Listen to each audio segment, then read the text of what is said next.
the sweet hub. So this wheel's probably somewhere in the neighborhood of 30 to 40 years old. It's dirty.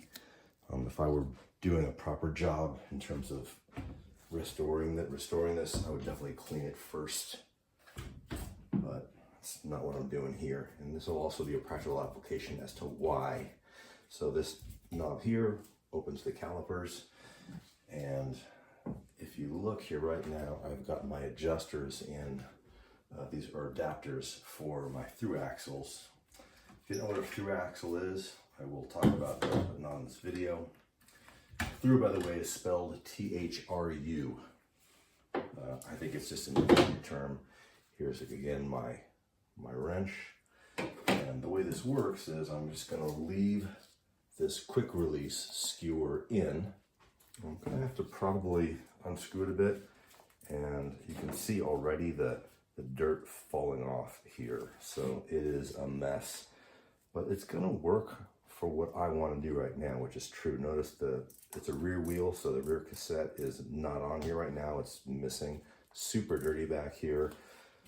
And I'm going to throw this in the stand. So this is a 26-inch wheel. And if you look here, it's not fitting right now. So that's what this knob down here is for. So as I turn this, these arms come out. And I'm just going to keep turning until this drops in. And then I'm turning it backwards a little bit to kind of squeeze it in. And you can see it's running pretty well. So again, this is an old wheel. I have no idea like the condition of it other than it's dirty. I'm just assuming that it needs to be trued. So at this point, I'm going to now bring the calipers up. I turn this lower wheel here, and as I turn it, you can see it start to rise up. And then eventually what I'm going to do is take this and then start to bring these calipers in. And I'm going to get a closer shot of this.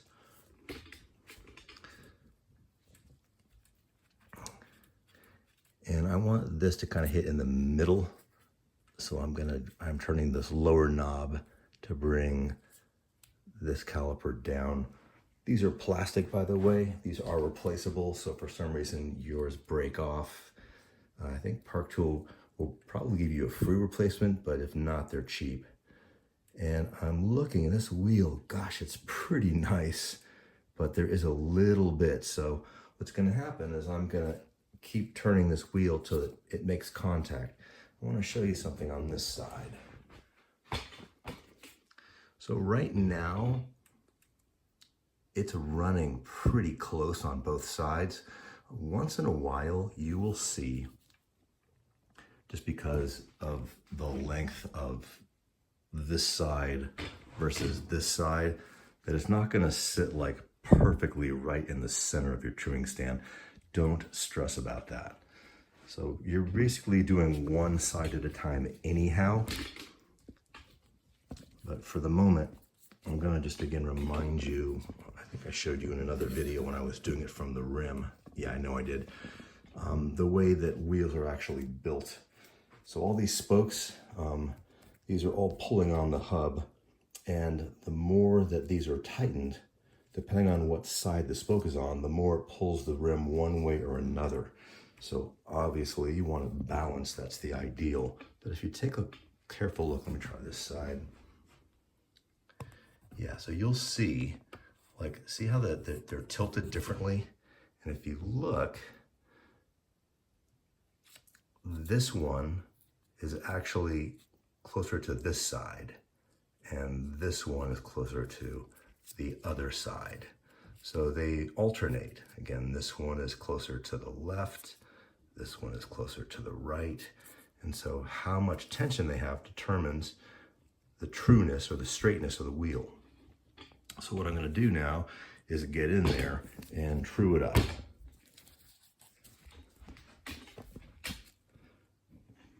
And how to decide that is where this caliper starts to rub. So you'll hear it.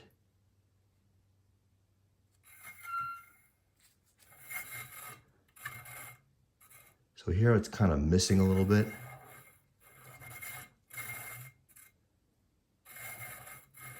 Right, so I'm just backing it up a little bit till I get a spot that's rubbing. There it is. All right, it's already pretty tight.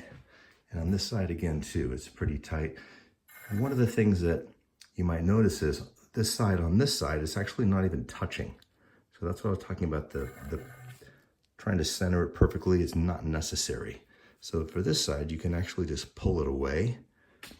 And I'm truing one side at a time. I'll come back and do the other side, you know, just to get it as balanced as I can. And what I'm gonna do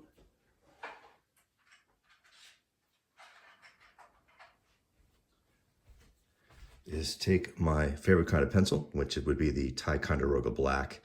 Obviously anything will work, but pen, pencil. But I'm actually gonna take this side and pull this away. And there's a little notch down here for this exact purpose, to put something in there. You can use a screwdriver, whatever. And that's gonna keep this side away. And I'm just really focusing on this side. And again, I'm listening for that. So I back it up, making contact. So now it's time for me to get this that way a bit. So I take my spoke wrench and I wanna pull the rim this way. So what that means is I'm in here and this just kind of fits down here. These, by the way, are called nipples. No, I didn't make that up. These are nipples on spokes. So the spokes are threaded. And so think about this as sort of like a bolt, and then this would be a nut. Specialized bolt, specialized nut. And I want to tighten it so I can start to pull the wheel this way. Because of the way they're oriented, this is counterintuitive. So there's my high spot. I want to pull it that way. So as I do this, if you're thinking like peanut butter, right? So if I have a peanut butter jar and if I want to remove the lid, I would turn it counterclockwise. That would take the lid off. In this case, counterclockwise equals tightening. Where's my high spot? Right there. So I'm going to come in here and I want to tighten the far one. So this would be the one that's on the left side of the wheel. So I come in here, tightening it means turning it counterclockwise. Not much, like maybe I usually just do like a half a turn. It should be done in pairs. So I'm going to tighten this one and I'm going to loosen this one. Sometimes you can do them in 3s, 4s, but it's very rare that you just do one at a time. So now I'm listening for that high spot. I don't hear it anymore. So that's nice. So I'm going to go ahead and tighten this down, this wheel again, and I want to see if I can bring that high spot out again. So I'm going to come down here. There it is, right? So same action.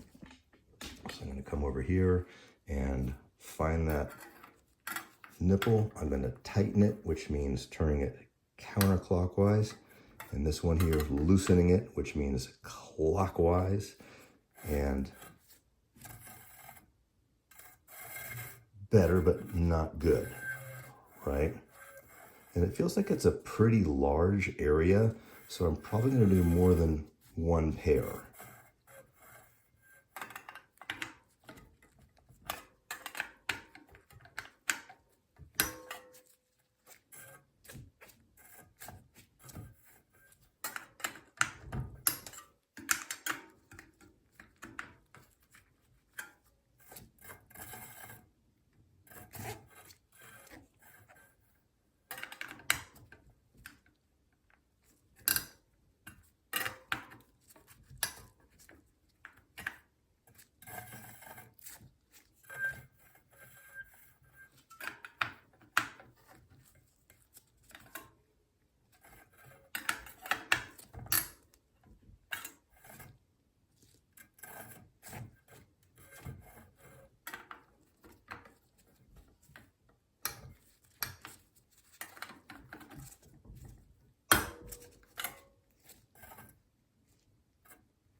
loosen, tighten. Better, right? Just that one little tick.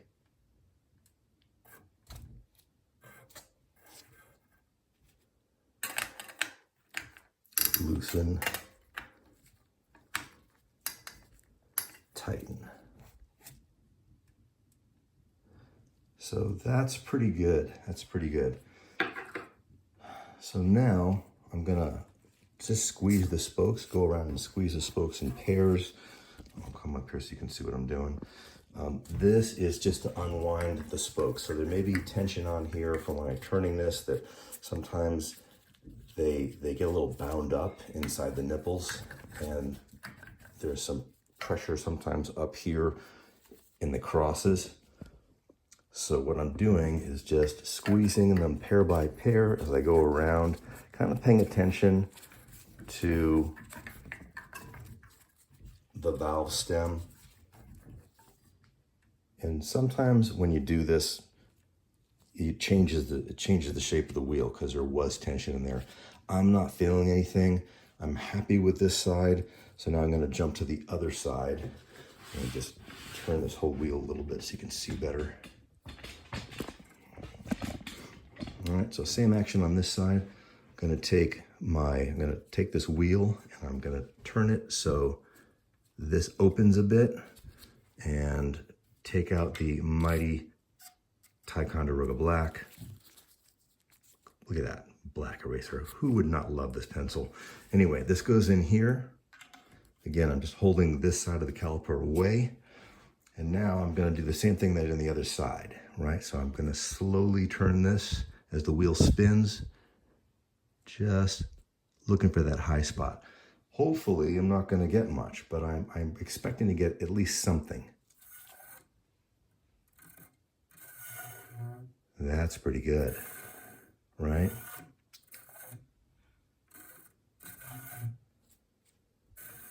Same action. So now I've got my spot, and I'm going to come here, and now I want to pull the wheel this direction, right? So as I'm doing that, same action, I'm going to use these far spokes and tighten them to pull it that way. So here, and then again, it's the same rotation. So I've got to turn them counterclockwise here and then clockwise here. So I'm loosening the ones that are closer and I'm tightening the ones that are further away. That's going to pull the wheel that direction.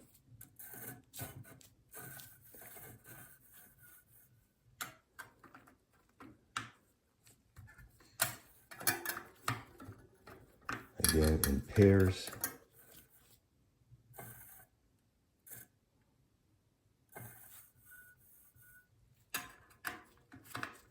Loosen, tighten,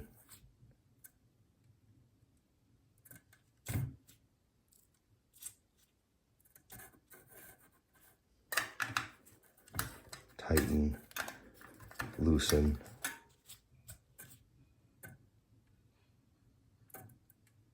getting close. Now, how perfect does this need to be?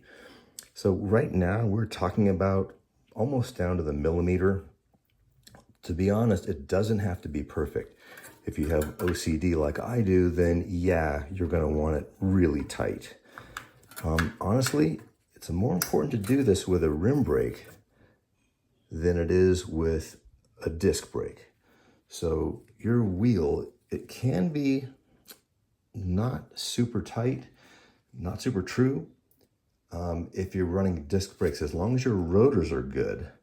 So obviously this has no rotors, so this is gonna for sure be a rim brake wheel.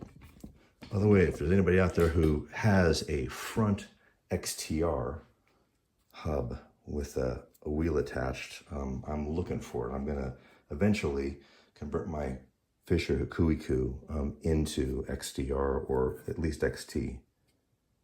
Anyway, we're very close.